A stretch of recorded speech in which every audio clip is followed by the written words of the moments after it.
All right, it is SIP episode 107, and we are discussing the incredible expressiveness of Pinot Noir and what causes it.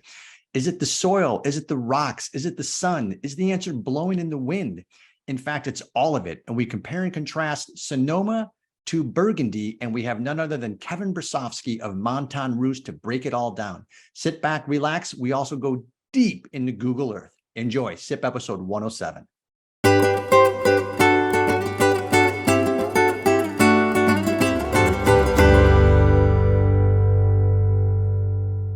A lot of announcements for you from a housekeeping side, but Angels, you made some miracles happen last week. And we were off last week. Oh, by the way, my name is Martin Cody, co-founder of Cellar Angels. This is SIP episode 107. Cellar Angels, founded in 2010 as a direct-to-consumer wine company to bring you the best wines coming out of Napa and Sonoma right now. And this night, or this evening and this week is no different. But before we get into that, let me tell you why we were off and the role you played. You see, Cellar Angels isn't really a company. We're more of a feeling, because the feeling you get when you help another is indescribable. You have all of the serotonin firing, you have all of the dopamine firing.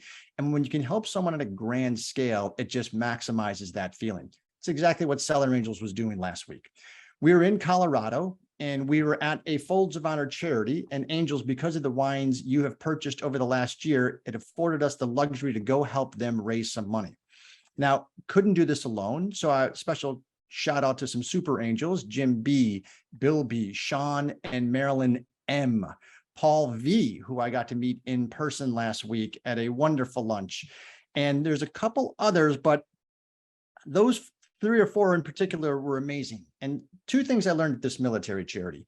Number one, sadly, 22 servicemen and women or former servicemen and women take their life every single day in the United States.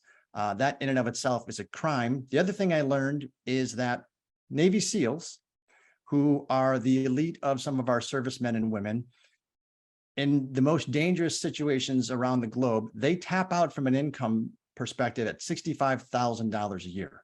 So not only are we not paying our servicemen and women commensurate with the danger that they're in, we also aren't taking care of them when they come back. But last week, Cellar Angels stepped in because of you to help the Folds of Honor Denver chapter raise over $400,000 during a 3-day event. And that will provide 75 plus scholarships to surviving children to get through high school and college. And there was quite a few times where there were very few dry eyes in the tent. And a lot of it was because of all of you and the contributions and the wine you buy through Cellar Angels. So thank you for that. Now, on a much brighter note, in addition to raising money, I want to recognize a couple things 2 weeks ago that I missed. So 2 weeks ago, the years until new wines produce fruit was a tie. That was the quiz question. The tie was between Brent H and Alyssa M. Now, there might be a little bit of some discussion on this. Scotland, good to see you. The answer is 3 years before a wine or a vine can produce fruit. We should have put a qualifier under fruit that's consumable and not commercially sellable, because some of the companies out there, the larger ones, like to rush that to market after 2 years. This past week in 17th century, Sauvignon Blanc and what other grape crossed to become parents of Cabernet Sauvignon, which we celebrated on yesterday, Cabernet Day. And the answer was Cab Franc and Sauvignon Blanc crossed to become Cabernet Sauvignon. And again, there was a tie. The tie goes to Jeff G, and for the 2nd week in a row, Brent H.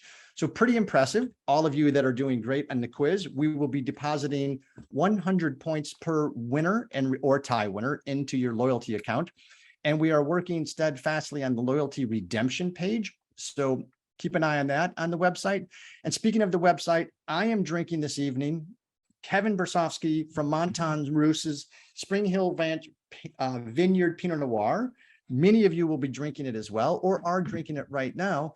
And the reason you're drinking it is because you went to the Cellar Angels website, you got a sip kit, and you ordered the sip kit in advance to make certain that you had the wine for this evening. Now, you all can do that. It's very, very simple. You simply just go to the Cellar Angels website, click on Buy Wine.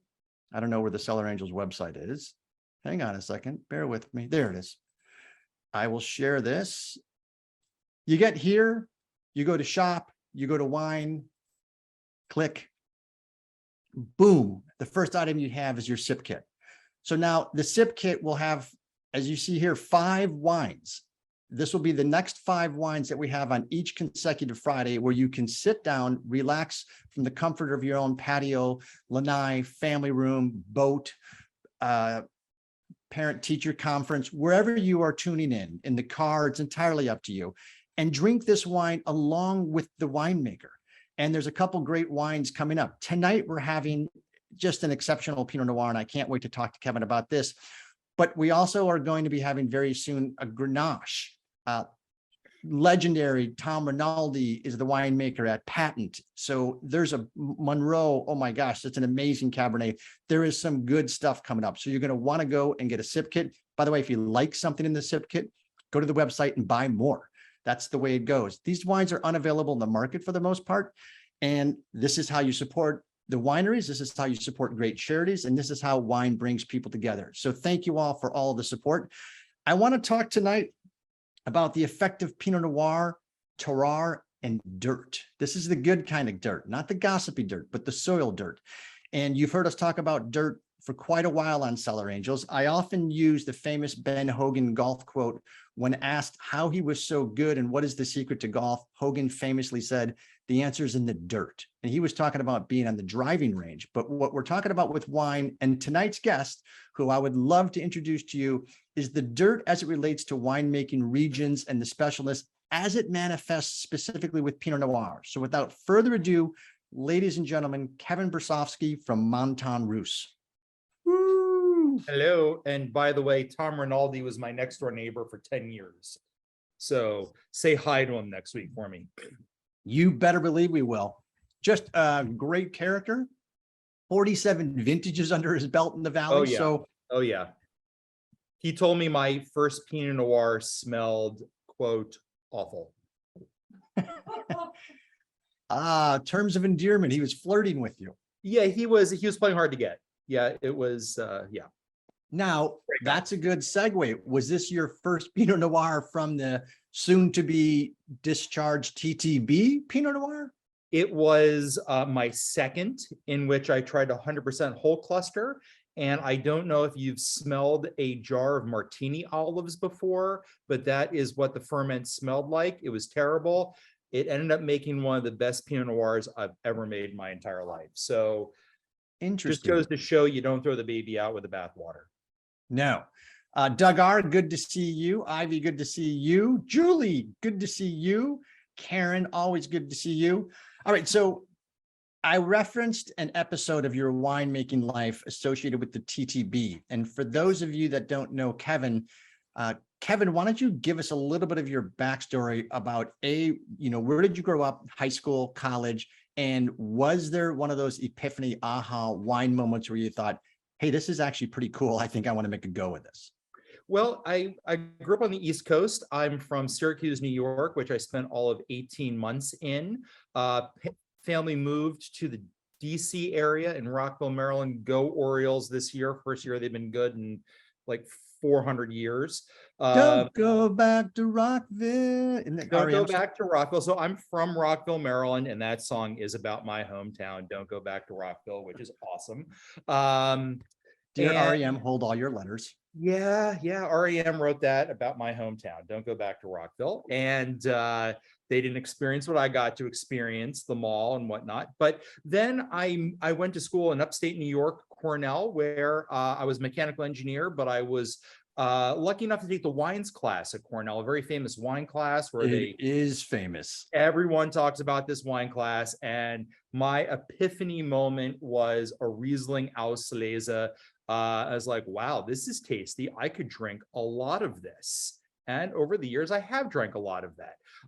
But, we tasted a whole bunch of different stuff. We had 1967 Mouton Rothschild, and it was amazing. And I'm like, okay, now none of those things led me to thinking I wanted to be a winemaker. I moved out to California circa 2000, worked in restaurants. I was a consultant, and it was not my cup of tea. I actually did work for a tea company later on, but I went on a date with someone who got me involved in this winemaking group, and we would meet on weekends, and we got some Syrah in from Ukiah, and we go to this warehouse and make this Syrah, and somewhere along the way, I don't know what I was thinking, and my thought in my brain was, I don't know what he's doing, but I can do this better. And there was no good reason for me to think that. It was 100% hubris, because what I knew about winemaking was this. I was working for Sutter Home Winery at the time, and the winemakers took me under their wing, taught me quite a bit about how to make wine. I was stealing some grapes from behind the St. Leo Library that were virus and were terrible. My first real vintage in 2008 made a Syrah that I just had the very last bottle of over the weekend. And it is, to this day, maybe the single best thing I've ever made. And it was one barrel in my garage. I was kind of sad. I was kind of sad we opened it. I'm not a teary-eyed man, but I think a single tear did roll down my cheek because the wine was just that good. A buddy of mine has a Magnum sitting in Ohio, so guess I'm going to Ohio. Wow. Yeah. So flash forward 2013, I'm making 13 barrels of wine in my garage, which is not legal by the letter of the law. And my next door neighbor ratted me out to alcohol, tobacco, and firearms. And I had to pour 4 barrels of wine on the ground and promise never to make wine in my garage again. And Now, is this when you were neighbors with Tom Rinaldi? I was neighbors with Tom Rinaldi at that point. So it was not Tom that called on me. It was the neighbor on the other side. His name's Ross. But whatever, Ross Allen. If you want to text them, email them, whatever, Ross Allen, St. Helena, you can find them next to 631 Pratt Avenue. But whatever. Hey, bygones. No hard Exactly. No grudges. No grudges. No. It's all peace and love, Care Bears, whatever. You know, it's nice. I like it. So that was 2000. When was that? 13. 13. Okay. Yes, 13. So then you decided, all right, I need to get a little bit more legit. So where did you move to? And then did you decide you wanted to make more wine? You talked about Syrah. I'm curious when Pinot entered the picture. What happened, I made 1 barrel of Pinot Noir in 2011, 2012, and I've been only making Syrah. I'd make like 8 barrels of Syrah, 1 barrel of Pinot Noir. The Pinot Noir was gone in about 12 seconds. And I said, okay, well, you got to make what the people want, right? So I started making more and more Pinot. We launched Montagne Russe, which means roller coaster in French. Maybe you can understand roller coaster in the background there.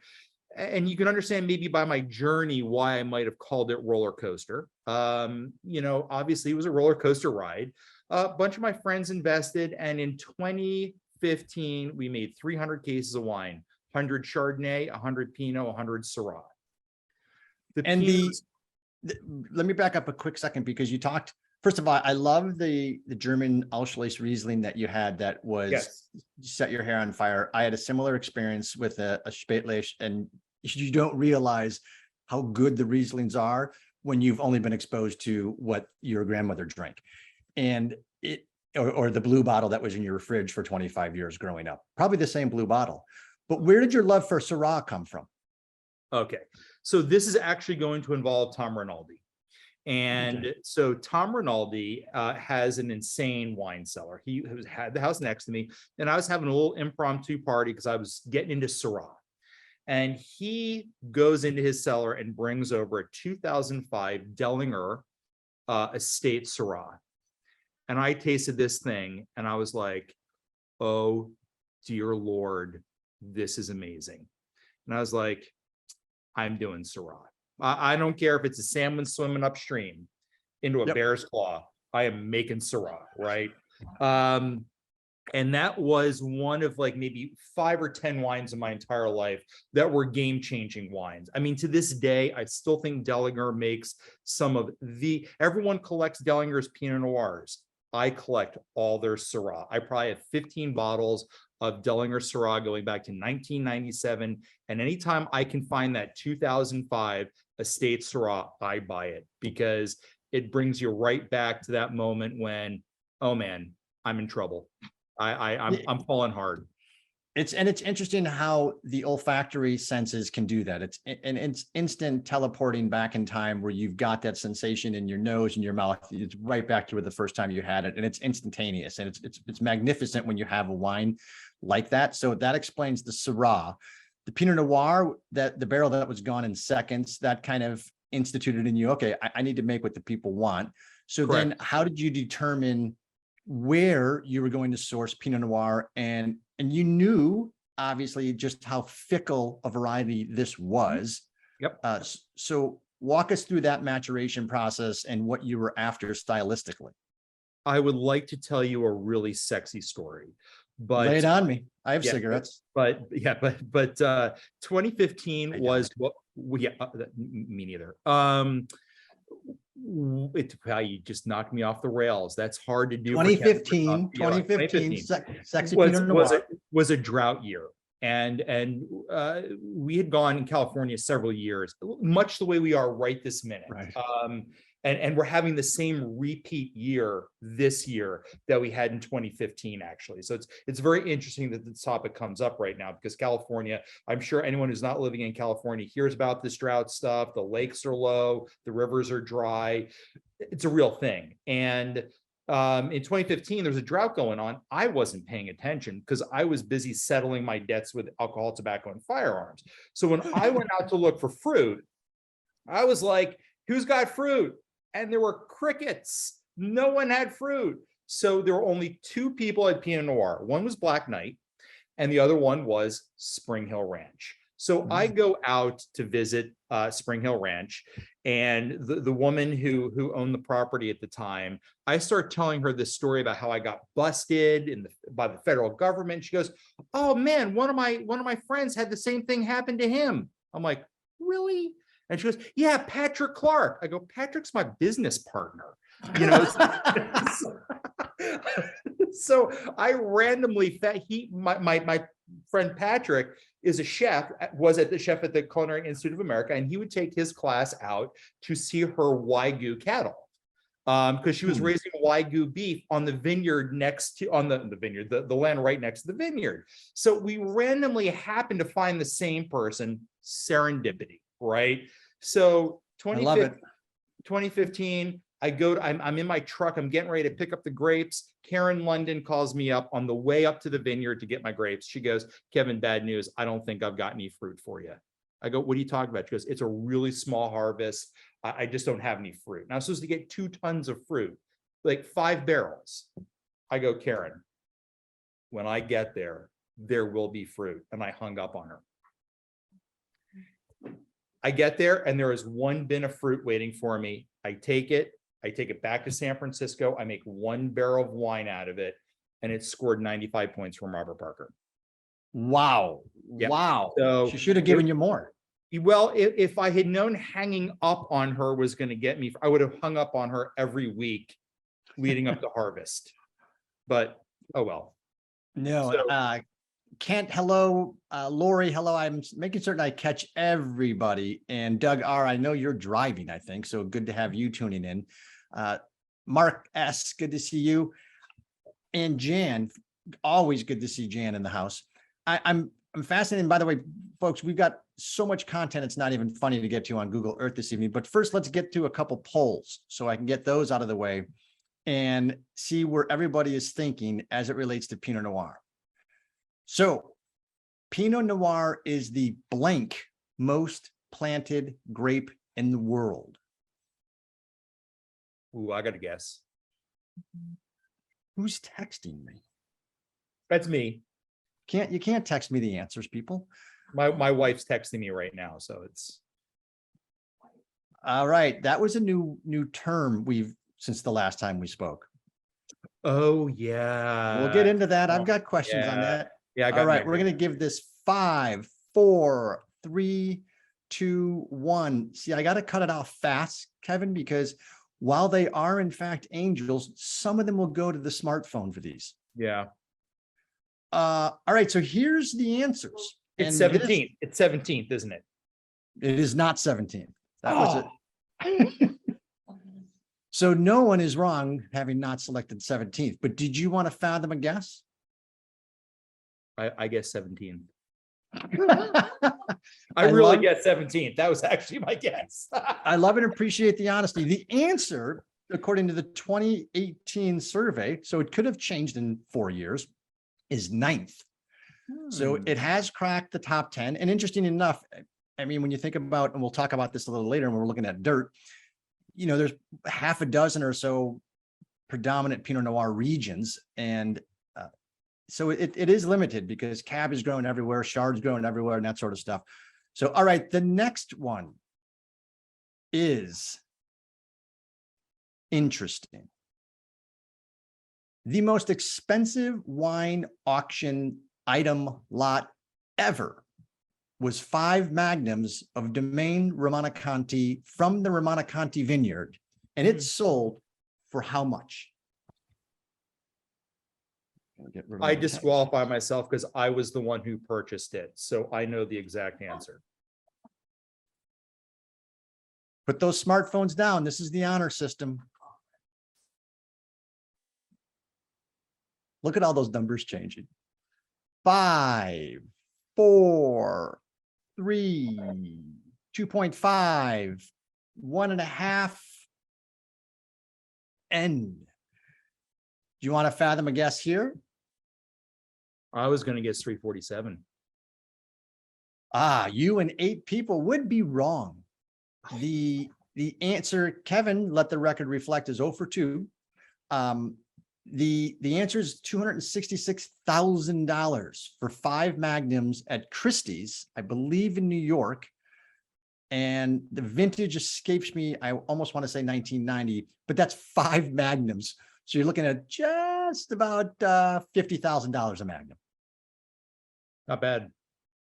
Now, when we get to Google Earth, we're going to show you a little bit about that specific vineyard and why it actually looks a lot like the vineyard where Kevin is sourcing his wine from now and what that means. So this evening, Kevin, we wanted to talk about kind of dirt, terroir, Pinot Noir. And for 20 some odd years, I've been an enormous Cabernet fan, hands down, 10-1, my favorite varietal. I am slowly dipping toes and more than toes and feet in the Pinot Noir camp. Part of it has a lot to do with producers like yourself that educate me and expose me and the Cellar Angels folks to just wickedly expressive wines. And it's just that experimentation and enjoyment of it. So why is Pinot Noir just so site-specifically expressive? It's interesting. And you know, I just, for my wedding, we just watched Sideways the night before the wedding. We had the whole 70 people watching Sideways outside. And Miles goes, you know, Cabernet can grow anywhere, but Pinot Noir is a survivor. And it's a thin-skinned grape, which I think everyone's heard that term. It's a thin-skinned grape. I was just on the line sorting fruit this morning. It is a very, very thin-skinned grape. When you have a delicate grape like that, there are only certain bands in the world where the terroir, where the sun, the wind, the temperature, the humidity, and the soils all come together to produce a product that is expressive. If you go north of that, it's too cold. If you go south of that, it's too warm and you get really washed out, uninteresting. So a friend of mine once sent me a quote that says, Cabernet is supposed to knock your socks off. Pinot Noir is supposed to slip them off, you know, and the whole idea is that one is supposed to be this much more seductive, you know, gentle, you know, nuanced, where Cabernet is just usually much bolder. It grows anywhere where it's warm, not necessarily perfect, but it grows anywhere. Pinot Noir, not so much. No, and there are some great quotes about Pinot Noir, and that one I had not heard before, so I love that one. One of the ones that I've heard with some frequency is, you taste Cabernet with your heart, you taste Pinot Noir with your soul. Ooh. And you can use that. You attribution. I'm that one, yeah. Maybe tomorrow at the tasting room, I'm gonna use that. It's fairly adequate or accurate with regards to Cabernet and Pinot is so expressive. And you talked about the thin skin, and your tasting room, several angels got to spend a little bit of time in recently. and I'm going to have Mission Control kind of put up a picture of what the tasting room is like, because front and center, in addition to the roller coaster behind me, is dirt. You know, not many places will actually have half a dozen or so samples of soil types to walk you through why it is important, what it does to the varietal, and how the grape actually survives and thrives in it. So walk the folks through, you know, what this is. And by the way, you've got winemaker Kim Vance here. You've got Jeff nice. and Jane here. And Kim is a Pinot geek. So enraptured with regards to Kevin's discussion here would be an understatement. All of us were mesmerized by the talk on Pinot Noir. So I encourage you to get to Bacchus Landing in Kevin's tasting room. But why is dirt so important to you? And how have you been able to find the appropriate vineyards to grab that Pinot Noir expression you're after? Sure. You know, and I actually had to do some research last night on this because, you know, I see dirt as a vehicle for the vine. And the number one goal in growing grapes for wine versus growing them for, you know, eating on a Saturday morning is that you really need to stress wine grapes out. If you plant Pinot Noir in the most fertile soils in the world, you are going to get very uninteresting wine. And that may seem like, oof, you know, going counterclockwise, you know, it does seem a little contradictory. Yeah, you plant tomatoes in volcanic soil on the base of Mount Vesuvius, you get the best tomatoes you've ever had in your entire life. You plant Pinot Noir there, you get pretty crappy Pinot Noir. So soil. I get Pinot Noir from soils that are everything from diatomaceous earth in Santa Rita, where the soil is almost white and you can crush it in your hand and it's microscopic seashells, to loamy soils, which in doing some research, most of Napa and Sonoma are some sort of loam, which is a mixture of, you know, plant material breaking down combined with clay and silt and mechanically eroded limestone. Yeah, sand. You can have sandy loam, clay loam, silty loam. You can have clay soils. But I grow no Pinot Noir in full-blown clay. I don't think it's appropriate. The only vineyard I use that has really fairly clay soils is Roberts Road. And I'll give you for instance, what happened one year is clay holds a lot of water. And so when it rains, which it almost never does in California, unless right. unless it's 2019 and you get an inch and a half of rain before harvest, every vineyard was fine with it except the one that had clay soils. And that soil gathered the water. When the heat came the next day, all that moisture was evaporating for days and days and days into the grapes, and all the grapes rotted.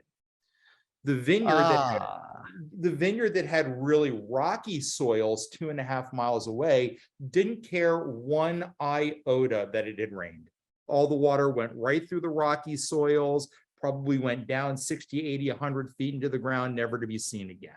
So soils are one piece of the puzzle. It's not the whole piece. It can greatly affect the way and the product you get. But having said that, it's just one piece of terroir, you know, and unfortunately, as a winemaker, as an ex-engineer, I don't get to grow a block of grapes in clay, and then I go over and I get to grow it in sandy loam, and then I get to grow it in clay and limestone like Burgundy. You just can't set that experiment up. No. So all we can do is guess at the end of the day what the soils did for that vineyard. So in the case of the Spring Hill Ranch that we're drinking today, this is a sandy loam. So it really kind of does retain some moisture. There's high wind on this vineyard, dehydrates the vineyard, hence that water retention is necessary in order to keep those grapes going all the way through harvest. Now, let me actually ask you a question as it relates to clones, location, and stuff like that. So if I look at this particular wine, the Spring Hill Ranch, and we go into a little bit more detail on the wine. First of all, The tech sheet is right here. It's 100% Pinot Noir, so you didn't cut this with anything. No blending. Nope. Clones 667, 115, and Swan. Yes. The Swan on 2018 maybe was 10% of the blend. Now, you had asked me about clones the other day. I think soils are important. I think for Pinot Noir, more so than any, and there's a winemaker on, clones are everything on Pinot Noir. You can grow on the same soil 2 different clones of Pinot Noir and get 2 completely opposite products. They're the same grape, but it's like having apples. One's Golden Delicious, one's Granny Smith. You get really, really, really different properties. And there's certain clones that I personally gravitate towards. There's certain clones I don't touch with a 10-foot pole. You ask another winemaker, he'll be completely reversed. Exactly. It's just the way it is. And so similarly to what you talked about with regards to, you can grow Pinot Noir in sandy loam, and then 25 yards over is an outcrop of clay, marl, and whatever. Yep. And the final flavor profile will be 100% different. The answer is everything will affect it. It can be everything from that soil. You mentioned marl, which is the primary soil in Burgundy, and sandy loam, which is the primarily soil, sand and clay in Sonoma. The answer is the sunlight will affect it. How much sunlight it gets each day. What angle is the sun hitting it? Are the rows north-south? Are they east-west? Is it getting morning sun, afternoon sun? The wind will affect it. The Petaluma Gap, which we will talk more about, is known for its wind. The wind greatly affects the Pinot Noir. It affects the rate of photosynthesis. It affects dehydration, affects a lot of things. So the answer is yes. If you grow the same clone in 2 different soils, you would get probably 2 fairly different products. And what I didn't point out on the tech sheet was that you made 115 cases of this. So weather, soil, sunlight, degree days, slope, all of that is going to impact 115 cases, far greater than a wine that has 50,000 cases that's made in the lab. So you get to see the effects of Mother Nature on these limited production wineries every year, which I think is one of the coolest things, because you can see what happens year to year to year, and what you were dealing with. And if you pay attention, which is why vertical tastings are so damn fun, you can see what you were, what Mother Nature threw at you that year, and how the vineyard responded. Right. Was there, I mean, there's nothing like it. And I think it's fascinating from that standpoint.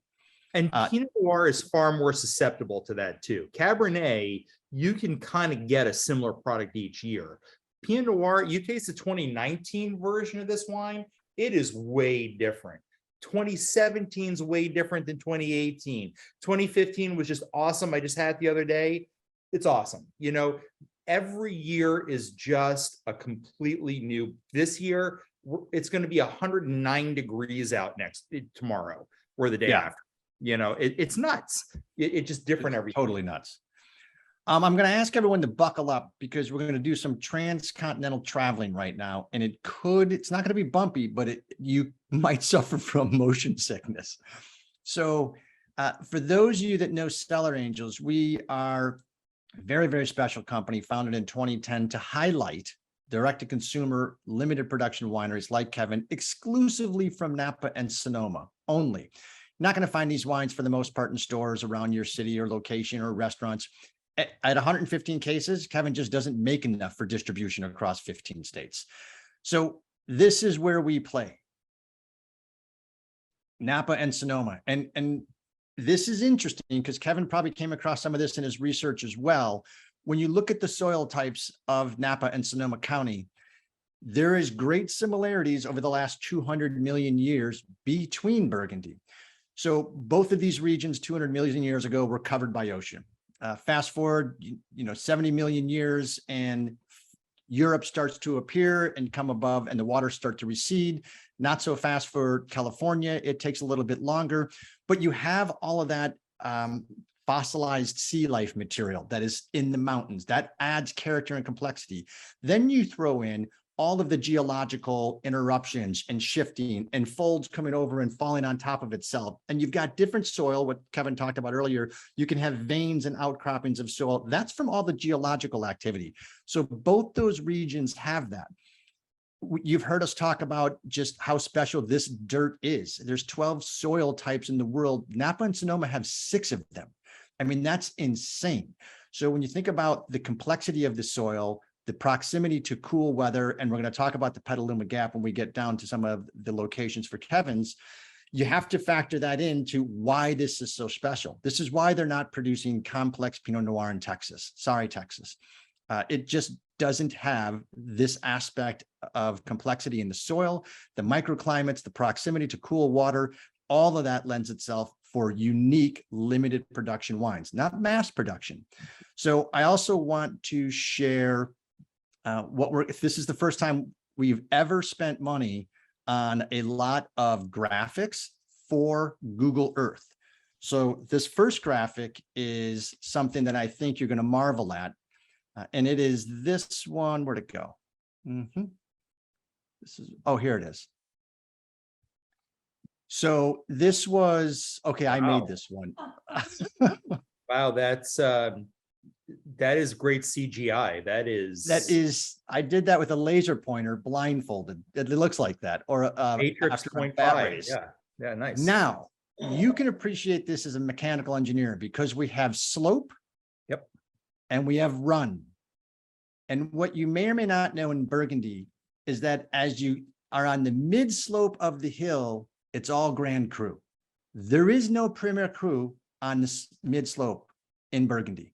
All of the Côte de Nuit, Maurice Denis, all of them, all the Premier Crus are higher up on the slope. So when you look at this degree difference here in elevation, what you have is the mechanical erosion of all this soil washing down here. The exact same is true in Willamette Valley, Dundee Hills, Petaluma Gap. And where you're going to see this Spring Hill Ranch, you'll see exactly a sloped hillside where over a million years of mechanical erosion, you get this effect. The topsoil gets eroded. The vines have to go down 20 or 30 feet to find nutrient. That expression and that struggle, Kevin talked about having the vine struggle, that comes through in the intensity of the vine and the intensity of the cluster. Now you throw in what this looks like in Burgundy, and it looks like this. Here you have Germain-Chambertin, which is a fantastic region. And here's that slope I'm talking about and that vertical drop. Here's the Premier Cru, 380 meters as opposed to 295 meters, much steeper here. And the Grand Crus are all down here. This little block right here is the Premier Cru. So this real estate, much more expensive than this real estate, and conversely, or not conversely, rather commensurately, the wines are that much more expensive. So simply fascinating to see these breaks in Burgundy's vineyard blocks and what is Premier Cru, what is Grand Cru. And you can use that when you're shopping because you'll see Premier Cru and Grand Cru on labels versus something that says Pinot Noir. So last but not least, as it relates to that, here is Romanée-Conti. So now in the poll question, we referenced 5 magnums that came from this vineyard that sold for $50,000 a piece. This is the Grand Cru vineyard block. The Premier Cru block is up here, much steeper slope. So you can see where it says Romanée-Conti right here. It's very interesting to see the age of these vines and the replacement of the vines. But this, and to Kevin's point earlier about rows going north, south, east, west, they've got it all in here. Here's a block right here that goes this way. This block goes up and down the mountain. But that gives you kind of a bird's eye view that shows you exactly how these vineyards are cultivated. And interestingly enough, DRC only makes 6,000 to 8,000 cases a year. So these guys aren't producing 70,000, 80,000 cases. Kevin, what is your current production? You mean all of Domaine Romanée-Conti or just that vineyard? No, all of Domaine Romanée-Conti, 6,000 to 8,000. Because that vineyard only produces like 450 cases. Correct. Did I just blow your next question out of the water? No. Okay, that's fine. Yeah, I didn't know that. I just looked that up the other day. We do anywhere between 900 and 2,000 total. 2,000. Okay. So now if we go over to Burgundy, this is where I said, buckle up, this gets dizzy. Fasten your seatbelts, ladies and gentlemen. So now here we have Neuilly St. George. Okay. Here, Vosé Romani, this is Domaine Romanée-Conti right here. So you get to see the slope that we were just talking about with the expensive graphic I made. And all of these different vineyard blocks are all Grand Cru. Now, the high rent district is up there. And again, you've got that mechanical weathering of 1 million plus years, 10 million years, just washing off all this topsoil, exposing that limestone. And you've got in Burgundy specifically, not where Kevin has it in the Petaluma Gap, but you've got limestone and sand and clay that erode, and the middle part of the erosion is marl. And then on the bottom part of it, you've got more sandstone than limestone. And so there's a completely different factor of soils just in the span of 100 yards. And it's amazing to see what the complexity can be just in that difference. And you look at a vineyard like Latèche, which is near the bottom of the hill, has completely different structure, expression, aromatics, body, acidity than the more famous neighbor of Romanée-Conti vineyard. And so I think it's fascinating when you look at these to determine, okay, how is this vineyard producing magnums for $50,000 a piece? And let's just go take a look at the vineyard.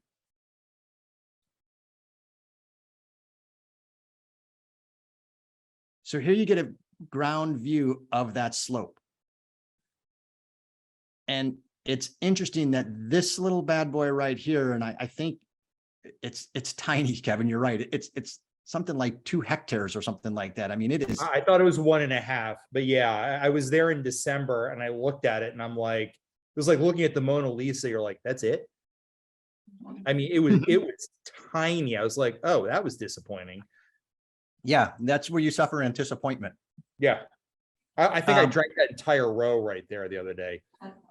Well, and it's interesting too, you don't get an appreciation for just how gravelly this soil is until you're there and you can see pictures of it. And I mean, you can go up this hill, and I encourage you to do this on Google Earth, and you can, drive up here through Google Earth, and you look at these rows and it's just rocks after rocks after rocks, not like the fertile black earth that you had in Ithaca going to Cornell, or those of us that grew up in the Midwest with row crops. No, thank you.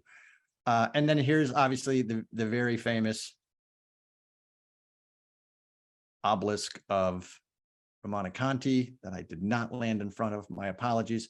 But that's the segment. And even this vineyard block down here is 10 feet below this one. So you have this gradual slope that has, and this is Latèche, that has, wines that are $1,000 to $3,000 a bottle upon release. I mean, it's insane, but that gives you an idea. So now fast forward to an area that hasn't had the millions of years of erosion, but is much the same. Hang on. For anybody that's driving, I'm sorry. Oopsie. I think American Airlines just charged me $6,000 for that. So here you have the Petaluma Gap, and so named because of the gap here between the two mountain ranges.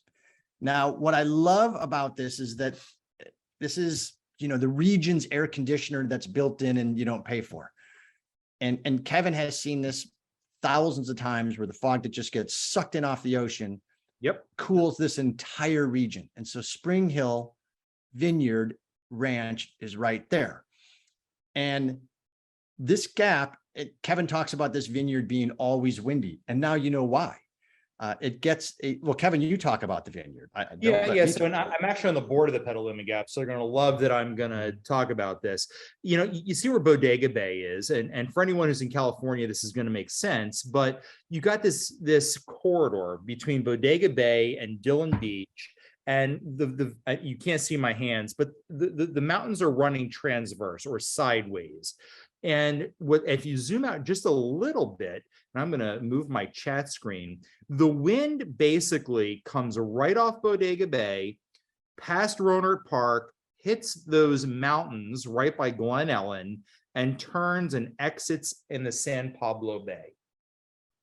So the wind in this region is 4.5 to 5 miles an hour faster than anywhere else in Sonoma on a consistent basis. And what that does is it really creates a struggle for the vines. It really impedes photosynthesis. The vines really, it cuts crop way, way down. Very few of these Petaluma Gap vineyards are doing more than 1.5 tons or 2 tons to the acre. Whereas up in Russian River, you're getting more like 4 tons to the acre. So these vineyards all really struggle because of this constant wind. 2, 3 o'clock in the afternoon, it's not uncommon for the wind to be 15, 20 miles an hour. That's pretty fast for vines. I mean, I've been out there and it's even today being 85, 90 degrees out there, the wind was really, it comes right around 1 o'clock, 2 o'clock in the afternoon and really picks up. Foggy in the morning, and then it gets warm, and then this wind, just relentless wind, comes in off the ocean, and it just beats these vines down all afternoon long. And it's interesting too, because over the years, Cellar Angels has done quite a few videos filming with wineries that source fruit from Roberts Road, from Bacigalupe, and it can be 100 degrees in that vineyard, and you don't know it. And this area here, like you said, it just whips, and we have to schedule our filming times appropriately. Otherwise, all the gear gets, you can't hear a thing. Yeah, it's crazy. But it is really, really a special area. So check out this. Gives you an idea. I mean, you're just on the southern end of the Petaluma Gap. You're just on the southern end of the Sonoma Coast AVA. And the proximity to the ocean is about 15 miles. But as we saw with regards to the high rent districts of Domaine Romana Conti, again, you're right in that mid slope area. So you have this high elevation up here, sloping all the way down from millions of years of mechanical erosion to this beautiful area that has less topsoil than down here. And I'd be curious if you're going to give me the flavors, aromas, and pairings of this wine. What are we getting on this? Okay, so this one, and for anyone who's a real Pinot lover, this is not your beginning level Pinot. This is not cranberry and rose petal. This is bourbon cherry, leather. I'm going to use a term, and I just learned this about 6 months ago, and I've been using it like every 3 hours since, because I think it's such a cool term. Sous-bois, which means forest floor. This is a real fall Pinot Noir. This is, I jokingly say, this is the man cave Pinot. There's a fire going, you're on your leather chair, there's a cigar in the ashtray. These are tobacco, leather, allspice, a little Chinese 5-spice in this. It's a real big Pinot Noir. Even though the acids are still really high, it is a real interesting Pinot Noir. And the wines over my lifetime, my 47 years, and it's not a lot compared to some people, but where you're like, I'm tasting like 14 different things in this wine. Those are the wines I geek out about. And this is one of those wines. I mean, there's leather saddle. there is a huge, those cherries you pull and you drop in your Manhattan, those what do you call Maraschino. them? The higher end than maraschino, but sure. Tom Hanks from Family Ties, no. The brandy cherries, those little tiny brandy cherries. That's what's kind of going on in this glass. And look at Dahlia Luxardo cherries. Someone just texted you that. No, it says it in the chat. We've got the smartest audience in the world. Okay, yeah, you didn't come out. Yes, those cherries, yes. I just literally ran out of them in the cabinet right behind me. So the Manhattan tonight will be sans cherry.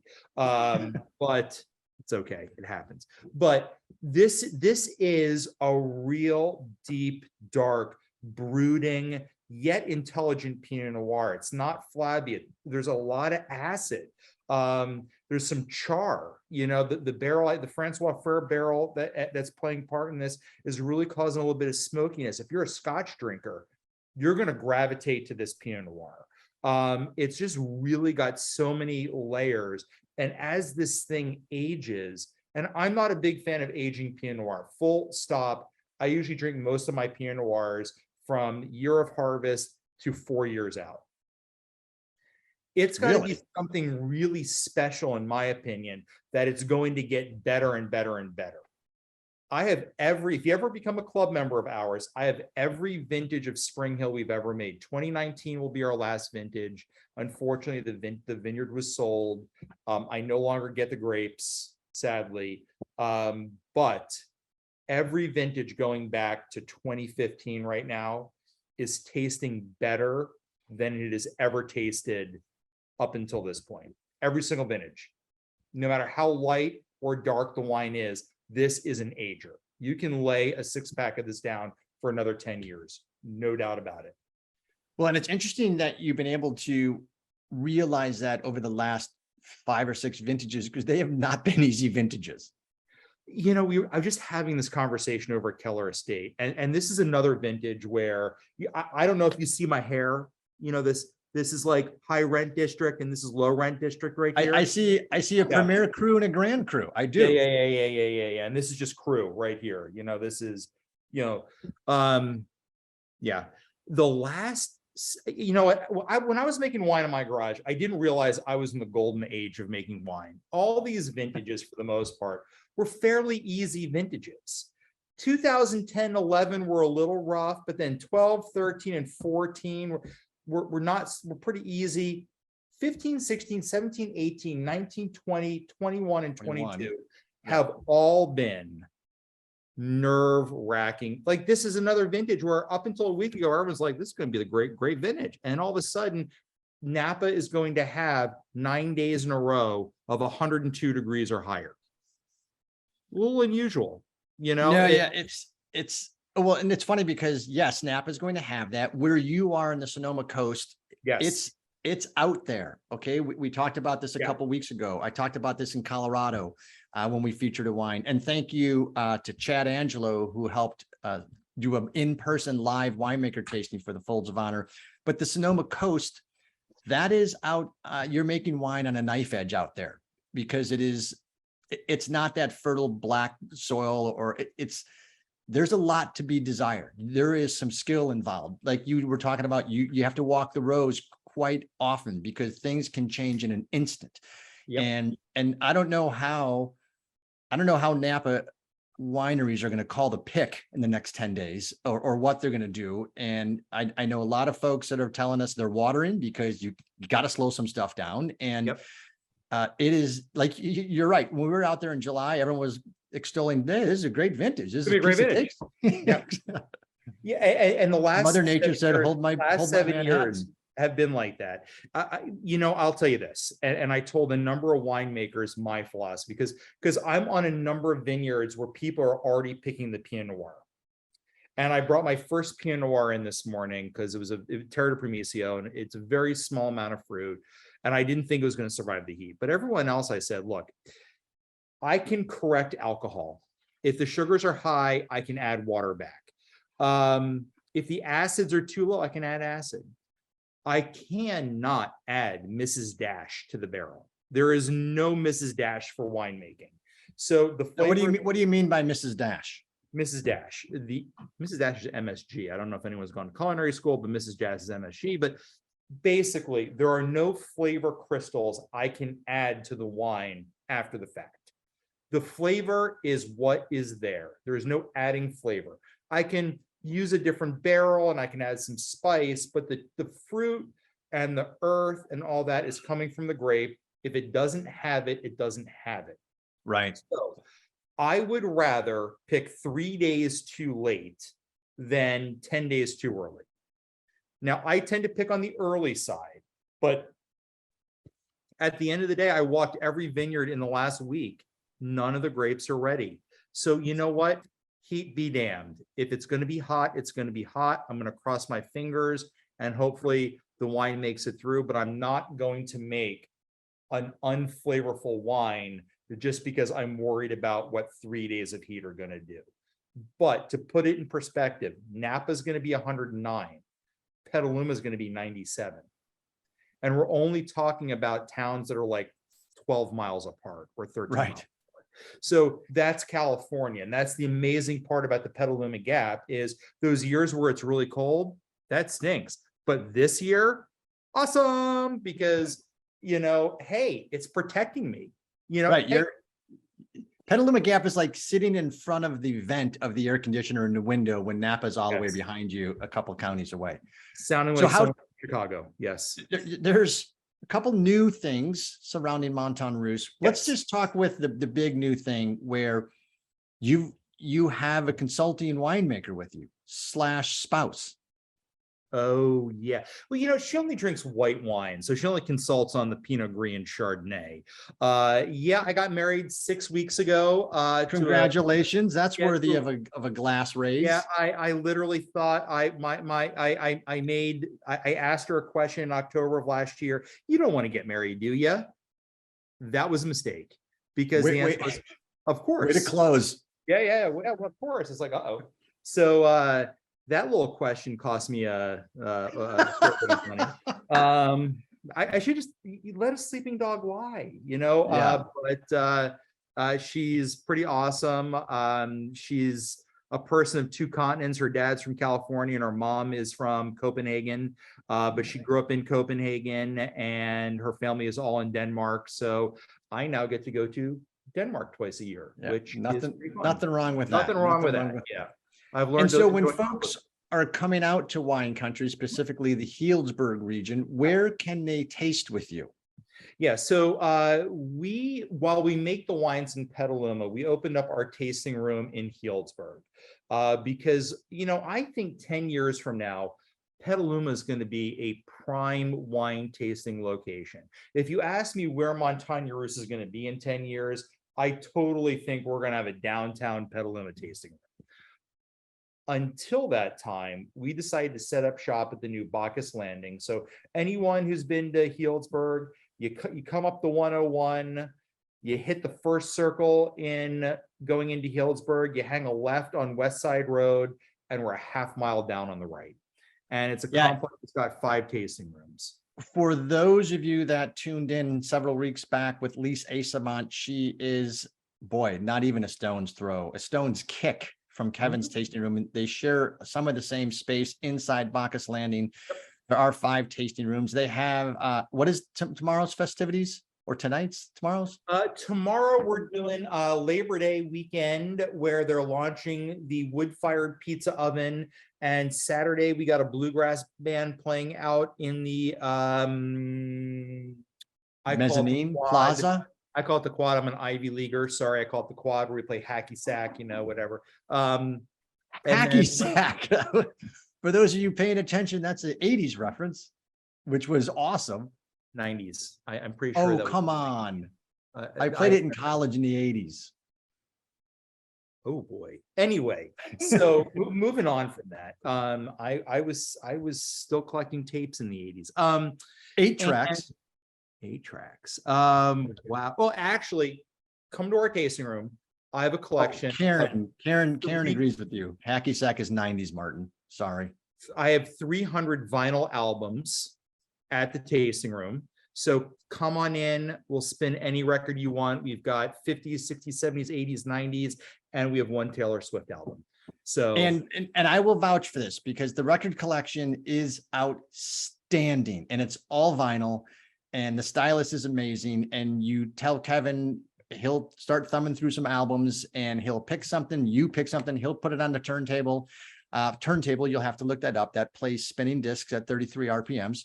And you just kick back in the lounge and listen to an album side. It's a just wonderfully relaxing tasting experience. And it's a good place to go because as Kevin said, it's a half a mile from or 3/4 of a mile from the downtown Healdsburg Square. And you can stay in downtown Healdsburg, head out to Bacchus Landing and taste with Kevin, taste with Lise, and you don't even have to leave. I mean, it's pretty magical out there. I agree with you. It's a special place. Any other last minute comments that you would like to make, Kevin, to the crowd? I'm good, man. Got any questions? Throw them out there. I appreciate it. And questions can be, in fact, entered in chat, or you can email us. I have to answer my text, whoever was texting me. But I want to thank Kevin. I'll raise a glass again. Happy nuptials. Amazing wine, the 2018 Pinot Noir. We are excited to have this wine. There's only 27 bottles left, by the way. So I think you should all Yeah, and jump that's on the that. last 27 you're getting, because I didn't look at the inventory the other day. We're down to 5 cases. So People, this is special juice. yeah, this is rarefied air. Yep. It is a holiday weekend. If you have missed a Cellar Angels episode, you can always subscribe to the YouTube channel. Mission Control is going to put a link in, or already has. Just click the link, hit yes, and you will get notification of any new videos that we put up. Speaking of Mission Control, she has outdone herself. And next week is all about cameo appearances by winemakers in harvest. And Kevin, I saw you submit a contribution earlier today. It was about 2 hours ago. So I'm looking forward to that. It was 3 hours ago. Yes. 3 hours ago. Yep. So next week, tune in. We'll find out all about harvest, what's happening in the vineyards. I can't thank all of you enough. Like I said, Cellar Angels is a feeling more than a company, and you really need to taste the thrill, because what you're doing is amazing. And all of us working together cannot be stopped. So enjoy your Labor Day weekend. Stay safe, stay festive, be good to one another. Cheers, everyone. See you next week. Salut. Bon weekend.